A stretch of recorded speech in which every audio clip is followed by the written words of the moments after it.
So, there are a lot of mid-range phones in the market right now, like the Google Pixel 4a and the OnePlus Nord. These come in around $350 to $400, and they're great for people who want a great phone at a lower price. But here's a phone that you may have not considered at this price point: the 2018 iPhone XS. It might not be the latest iPhone out there, but the specs and features are amazing at the $350 you can get it at today. The iPhone XS has a great 5.8-inch Super Retina OLED display, and it's very comparable to some of the more recent iPhone's displays. It has deep blacks, amazing contrast, and a pretty good, almost about 600 nits of brightness. Watching videos on this display is absolutely amazing. Awesome, it looks miles better compared to other models such as, the iPhone XR, the iPhone 11, those models that have the LCD displays over the OLED ones, because these displays just look so good. Also, the processing power is great. Now, it's no powerhouse, but you'd be surprised how well the A12 Bionic holds up in 2021. Gaming at high settings feels smooth and multitasking is a breeze. I think the chip has got even better in 2021. The same A12 Bionic chip has been used in the latest budget iPad, the iPad 8th generation, and developers have been making many capable iPhone and iPad apps that run flawlessly on this hardware.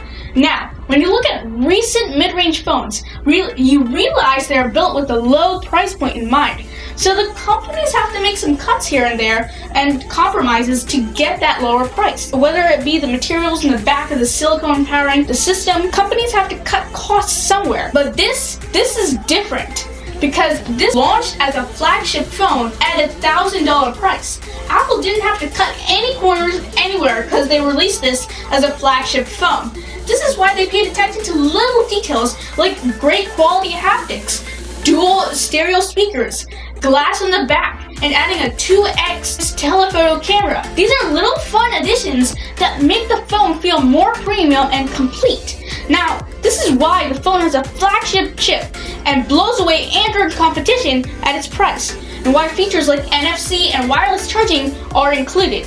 Another thing that seals the deal is the relatively new iPhone design. Just a couple of years ago, if you wanted a cheap iPhone, you were pretty much stuck with something that had an old design with, fat bezels on the front and then it had a home button. But now, the iPhone XS is old to be affordable for most people while still being new when you get that Face ID, minimal bezels. It'll feel futuristic to anyone who's coming from something older like an iPhone 7 or 6S or iPhone 8. If you're enjoying this video, by the way, a sub to the channel would be dope.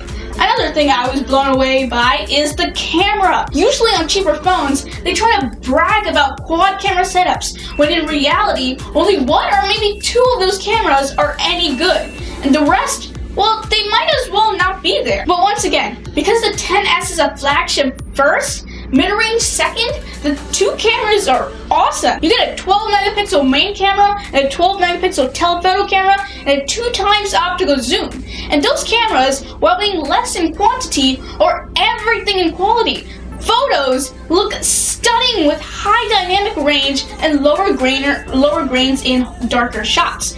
While not as good as night mode on the newer iPhones, it's still quite good, all things considered. Now, when you look at the battery capacity on this iPhone, you might think it's worse than on the newer $400 phones. The iPhone XS has a 2,650 milliamp hour battery, but it's not as bad as you think because of how power efficient iOS is, especially the newer versions. Battery life is quite good. I personally get about 4 to 5.5 hours of screen on time, and it can usually get me through a full day with moderate usage. So, in summary, the iPhone XS is one of the better $350 phones you can buy in 2021.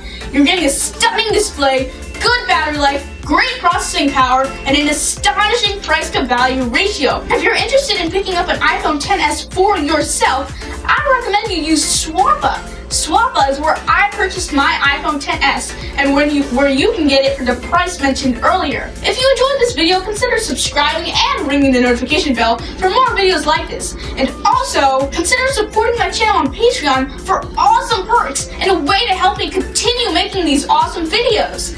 Comment down below if you have any questions, comments, or concerns, and I will see you all in the next video. Peace out till then.